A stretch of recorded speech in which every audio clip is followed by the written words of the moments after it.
Assalamualaikum warahmatullahi wabarakatuh. Alhamdulillah,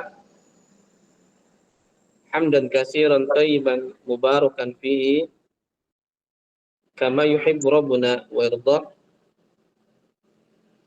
Asyhadu an la ilaha illallah wahdahu la syarikalah wa asyhadu anna Muhammadan abduhu wa rasuluh ya rabbal alamin. Baik teman-teman, di sini kita akan membacakan tema, sebuah tema atau judul yang berjudul Tahrimul Ghadri wa Tarhibu minhu. Ya, keharaman dari khianat dan ancamannya. Di sini teman-teman, penulis membawakan firman Allah Subhanahu wa taala,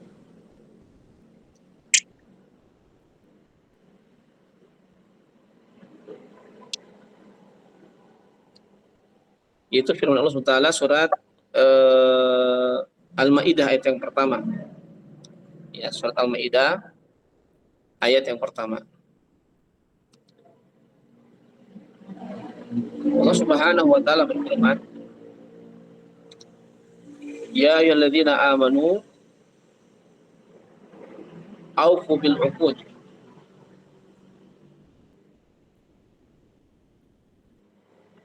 Allah Subhanahu wa taala berfirman, wahai orang-orang yang beriman, penuhilah akad-akad itu. Ya. Wahai orang-orang beriman, penuhilah akad-akad tersebut. Selanjutnya, penulis membawakan lagi dalil yang lain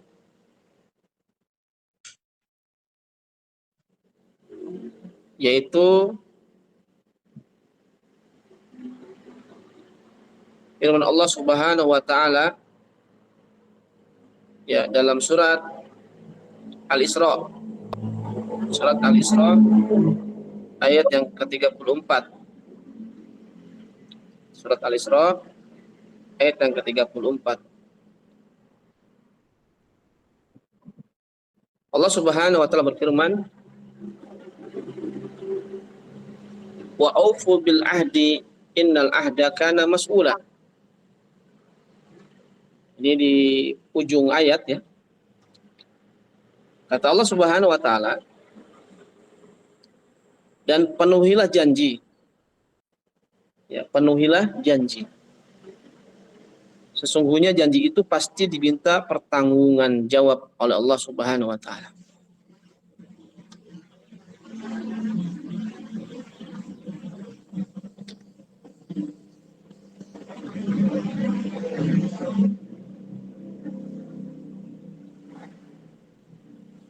Teman-teman sekalian, barakallahu fikum. Sekarang kita lihat apa itu khianat. Khianat itu teman-teman, ya, dia lawan dari amanah. Dia lawan dari amanat. Amanah. Oleh karenanya disebutkan bahwa khianat itu adalah mukhalafatul haqqi binaqdil ahdi fisir. Artinya bahwasannya khianat ini adalah menyelisihi kebenaran dengan dia membatalkan perjanjian dengan diam-diam. Ya, menyelisihi kebenaran dengan membatalkan perjanjian diam-diam. Nah, ini khianat. Dan juga teman-teman, barakallahu fikum, hakikat khianat menurut Ibnu Ashur di dalam At-Tahrir wa Tanhir, bahwa khianat hakiki adalah amalun man uqtumina ala syai'in bididdin ma tumina li ajlihi biduni ilmi sahibil amanah. Hakikat khianat adalah menjalankan amalan berbeda dari yang diamanatkan tanpa diketahui orang yang memberi amanat. Iya.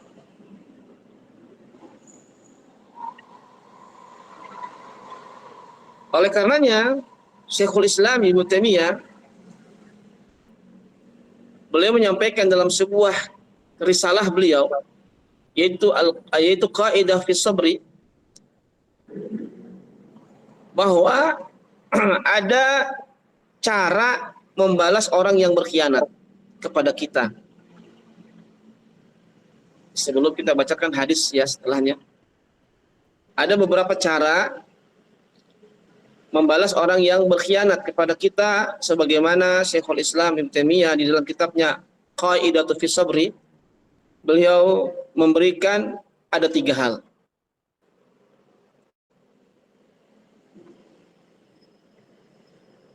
Ya. Yang pertama adalah bahwa manusia dalam membalas dendam ada 3.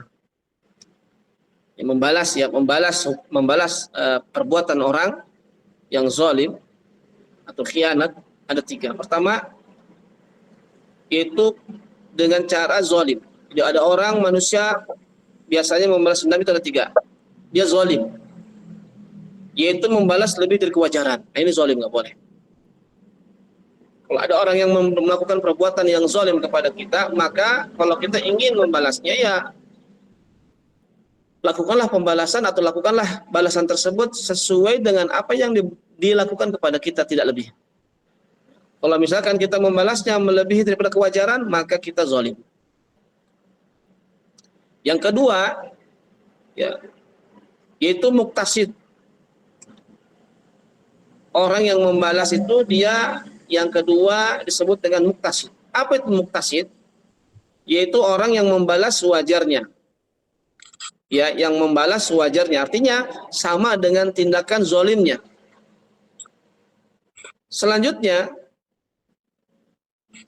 ya, sikap orang yang membalas perbuatan khianat atau zalim orang lain. Yang ketiga adalah muhsinun. Ini yang berat. Apa itu muhsinun? Yaitu dia tidak membalasnya sama sekali, namun dia memaafkan. Ya, dia tidak membalasnya, tapi dia malah memaafkan. Ini disebut dengan tingkatan muhsinun. Jadi yang pertama, orang di dalam membalas perbuatan zalim seseorang itu ada 3 kondisi keadaan orang. Pertama, dia zalim. Zalim itu apa? Dia membalas keburukan orang lain melebihi dari keburukannya. Yang kedua, dia muktasid, yaitu dia membalas sesuai kadar dengan apa yang dilakukan perbuatan zalim pada kita. Itu muktasid, tidak lebih. Adapun yang ketiga tingkatannya, kondisi tingkatan orang yang dia disebut sebagai yang membalas perbuatan keburukan orang lain, yaitu muhsin. Apa muhsin? Dia tidak mau membalas. Dia tidak mau membalas sama sekali, akan tapi dia malah memaafkan. Baik, barakallahu fikum. Selanjutnya, teman-teman sekalian, hadis yang lain dalam buku ini, dalam tulisan beliau, Syekh Rashid hafizahullah ta'ala, yaitu apa? Dari Abdullah bin Amr, hadisnya ya, dari Abdullah bin Amr, sahabat yang mulia Abdullah bin Amrin radhiyallahu anhuma, anna Nabiy sallallahu alaihi wasallam qala, bahwa Nabi sallallahu alaihi wasallam bersabda, kata beliau, arba'un man kunna fihi kana munafiqan khalisan. Ada 4 hal apabila terdapat dalam diri seseorang, ada 4 sifat, ya, 4 keadaan, yang mana 4 tersebut sifat ini dimiliki oleh seseorang, maka dia menjadi seorang munafik yang murni. Wa man kanat fihi khaslatun minhunna kanat fihi khaslatun min nifaq hatta yada'aha. Ya, barang siapa, atau wa man kanat fihi khaslatun, barang siapa terdapat satu karakter, satu sifat pada dirinya dari sifat-sifat yang lain, maka dia terdapat dalam dirinya itu satu sifat karakter kemunafikan sampai dia meninggalkannya. Yang pertama apa? Idza tu'mina khana. Yang pertama yaitu apabila dia diberikan amanah, dia khianat. Wa idza haddasa kadzaba, dan apabila dia berbicara dia dusta, dia ngebohong terus. Ya. Selanjutnya, wa idza ahada ghadara, dan apabila dia berjanji, ya, mengadakan perjanjian, ghadara, dia khianat. Wa idza khasama fajara, dan apabila dia berbuat zalim, itu fajara, melebihi. Ya. Apabila dia bertikai, apabila dia bermusuhan, fajara, berbuat zalimnya lebih. Kemudian teman-teman, barakallahu fikum jami'an, dari hadis yang lain, dari hadis Abdullah Ibnu Mas'ud radhiyallahu anhu berkata, Nabi Shallallahu alaihi wa ala alihi wasallam bersabda, likulli ghadirin liwa'un yaumal qiyamah, bahwa setiap orang yang dia khianat, nanti di hari kiamat dia akan membawa panji, membawa bendera. Ya, yuqalu hadhihi qadratun fulan. Maka akan dikatakan kepadanya, inilah, ya, khianatnya seseorang. Jadi nanti orang yang sering khianat di dunianya, dia akan membawa bendera khianat. Jadi di akhirat nanti di kiamat akan ketahuan, oh ini orang yang khianat karena dia membawa benderanya khianat. Jamaah sekalian, teman-teman rahimakumullah. Sekarang kita lihat bahwa hukum khianat, para ulama memasukkan perbuatan khianat ini ke dalam daftar dosa-dosa besar. Sebagaimana Al-Imam Dzahabi rahimahullah taala memasukkan perbuatan khianat ini kepada bab dosa atau kepada buku dosa-dosa besar Al-Kabair. Ya. Termasuk di dalam bab pembahasan kitab Al-Kabair. Walaupun memang perbuatan khianat itu dia bertingkat-tingkat dosanya.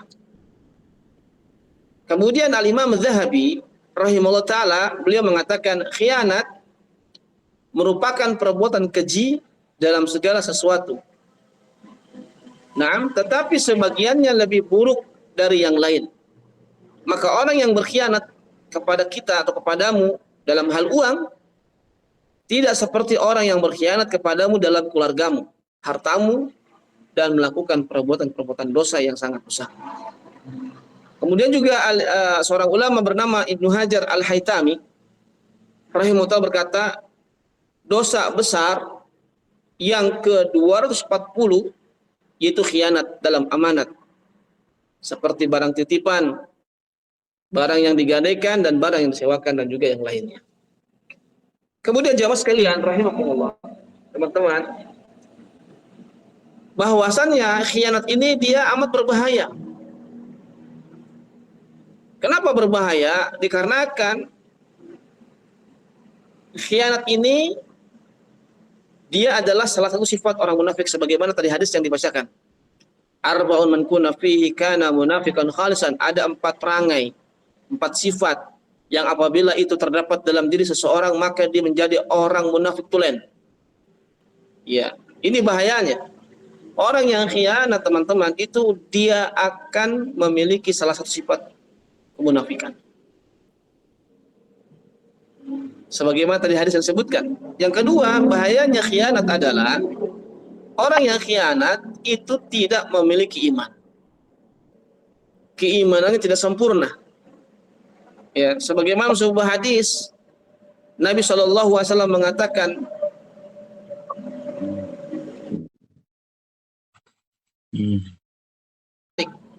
beliau mengatakan, ma khotobana Nabiullah sallallahu alaihi wasallam illa qal la imana liman la amanata lahu wala dina liman la ahda lahu. Anas bin Malik menceritakan Tidaklah Nabi Shallallahu Alaihi Wasallam berkhutbah kepada kami, melainkan beliau Shallallahu Alaihi Wasallam berkata, tidak ada keimanan, tidak sempurna keimanan bagi orang yang dia tidak menjalankan amanah. Ya.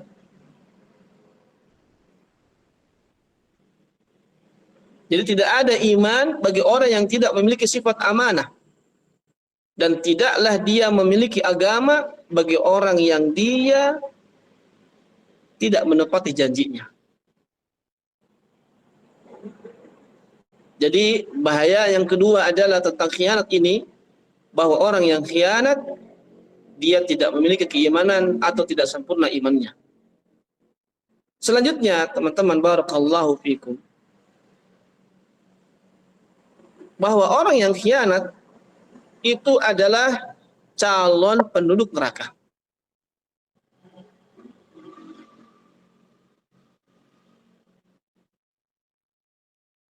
Sebagaimana Nabi Shallallahu Alaihi Wasallam bersabda, wal khainul ladzi la yakhfa lahu tama'un wa in daqqa illa khanahu.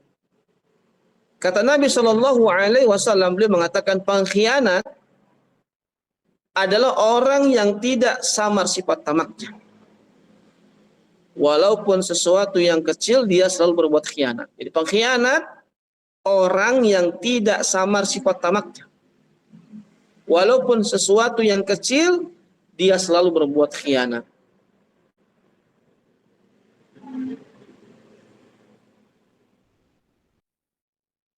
Teman-teman, barakallahu fikum, ya, bahwasannya khianat itu bisa dia khianat terhadap hak Allah Subhanahu wa taala. Ya. Dan di antara macam-macam khianat, ada khianat yang mana itu berkaitan dengan hak Allah Subhanahu wa taala. Karena sesungguhnya menjalankan kewajiban-kewajiban agama merupakan amanah bagi hamba tersebut dari Allah Subhanahu wa taala. Sebagaimana Allah Subhanahu wa taala berfirman, "Inna 'aradnal amanata 'alas samawati wal ard wal jibal fa abaina ayyahmilnaha wa asfaqna minha wa hamalaha al-insan an innahu kana zaluman jahula." Allah Subhanahu wa taala berfirman mengkabarkan tentang amanah. Allah mengatakan, sesungguhnya kami telah mengemukakan, sesungguhnya kami telah mengemukakan amanah kepada langit dan bumi dan gunung-gunung. Namun semuanya makhluk tersebut enggan untuk memikul amanah itu. Dan semuanya khawatir akan mengkhianatinya. Namun amanah tersebut dipikul oleh manusia. Dan sesungguhnya manusia itu amat zalim dan amat bodoh. Seorang ahli tafsir yang bernama Syekh Abdurrahman bin Nasir As-Sa'di rahimahullah ta'ala berkata, Allah Subhanahu wa ta'ala mengagungkan urusan amanah yang Allah Subhanahu wa ta'ala wajibkan amanah itu kepada para mukallaf. Amanah itu adalah melaksanakan perintah-perintah dan menjauhi larangan-larangan dalam keadaan rahasia dan tersembunyi seperti keadaan terang-terangan. Demikian juga jemaah meninggalkan perintah Allah Subhanahu wa taala dan melanggar larangan-larangannya merupakan bentuk khianat terhadap amanah dari Allah Subhanahu wa taala. Ini yang pertama. Kemudian juga khianat juga bisa berkaitan dengan urusan manusia. Ya. Sebagaimana dikatakan oleh Al-Jahiz bahwa khianat adalah melanggar sesuatu yang diamanahkan orang kepadanya berupa harta, kehormatan, kemuliaan, dan mengambil milik orang yang dititipkan dan mengingkari orang yang menitipkan. Dan termasuk khianat jemaah teman-teman, ya, termasuk khianat juga adalah tidak menyebarkan berita. Ya, termasuk khianat juga tidak menyebarkan berita yang dianjurkan disebarkan. Merubah surat-surat ataupun tulisan-tulisan jika dia mengurusinya dan merubah dari maksud-maksudnya. Oleh karenanya dengan tersebarnya khianat dengan berbagai bentuknya di zaman kita sekarang ini, maka seharusnya manusia segera dia kembali kepada Allah Subhanahu wa taala, bertaubat kepada Allah Subhanahu wa taala sebelum nanti kelak datang hukuman dari Allah Subhanahu wa taala. Ya. Teman-teman barakallahu fikum,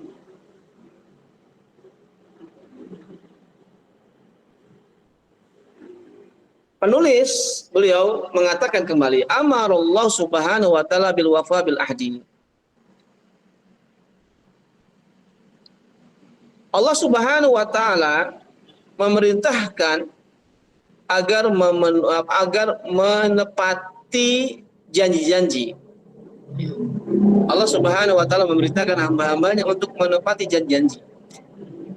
Wa'ada Rasul al-Qadr, dan Rasulullah SAW pun ya mengancam dari berbuat khianat.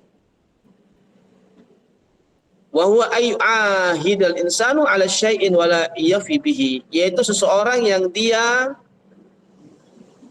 melakukan janji kepada sesuatu namun dia tidak menunaikannya, tidak menepatinya. Maka yang demikian ini kata beliau min khisal munafikin, termasuk di antara sifat-sifat orang munafik. Wa akhbaru annahu yuqamu lil qadiri yaumal qiyamah, dan juga Nabi sallallahu alaihi wasallam mengkabarkan nanti kelak orang yang khianat dia akan dibangkitkan di hari kiamat memiliki tanda yang besar, memiliki tanda yang bisa dilihat oleh orang-orang ketika itu. Ya raun nas, yang mana manusia bisa melihatnya. Wa yuqalu hadhi ghadrun fulan, dan juga dikatakan kepada orang tersebut inilah bendera pengkhianatan orang ini. Hatta yaftadiha bainan nas, sampai-sampai manusia dia jelas ya mengetahui orang tersebut dia orang yang suka khianat.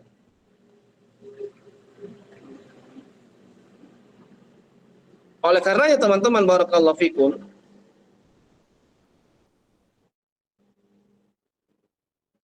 penulis di sini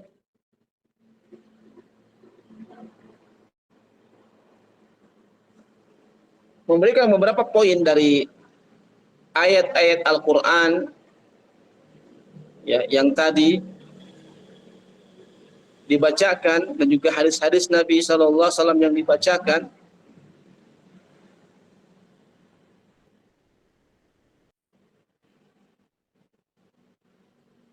bahwa poin yang bisa kita bawa, yang kita ambil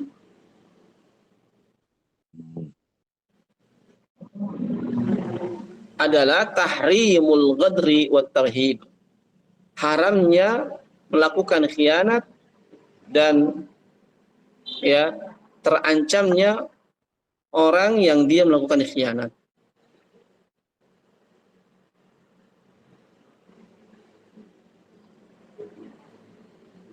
Ya.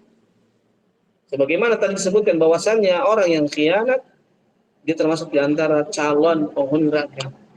Yang Nabi SAW sebutkan kan, dia akan diberdirikan dengan membawa bendera khianat ya di hari kiamat nanti. Tentunya khianat ini juga para ulama memasukkan dia apa? Ancamannya memasukkan ke dalam kategori dosa-dosa besar. Saking bahayanya memiliki sifat khianat ini, memiliki atau melakukan perbuatan khianat ini. Selanjutnya anna min khisal munafikin, bahwasannya khianat ini dia termasuk di antara sifat-sifat orang munafik. Sebagaimana kita ketahui teman-teman ya, bahwasanya orang munafik itu tinggal di mana? Innal munafikina fi darkil asfali minan nar, kata Allah. Sesungguhnya orang munafik itu dia tinggalnya di keraknya neraka paling bawah. Nah, orang yang melakukan khianat dia ya memiliki sifat orang munafik tersebut.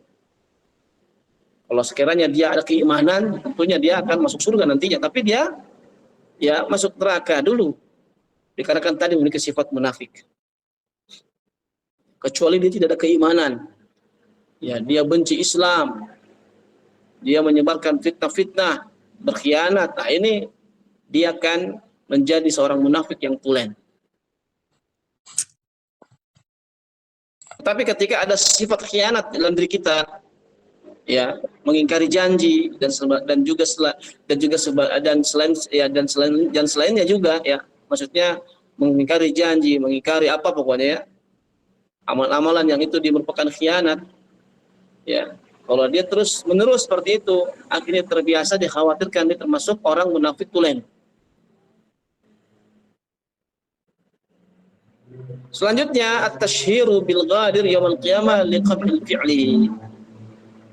Poinnya kata beliau ya, at-tashhiru bil ghadir, orang yang khianat dia akan dikenal, akan ya nanti di akhirat itu orang yang khianat ya, orang pengkhianat ini dia menjadi orang yang masyhur, orang yang terkenal.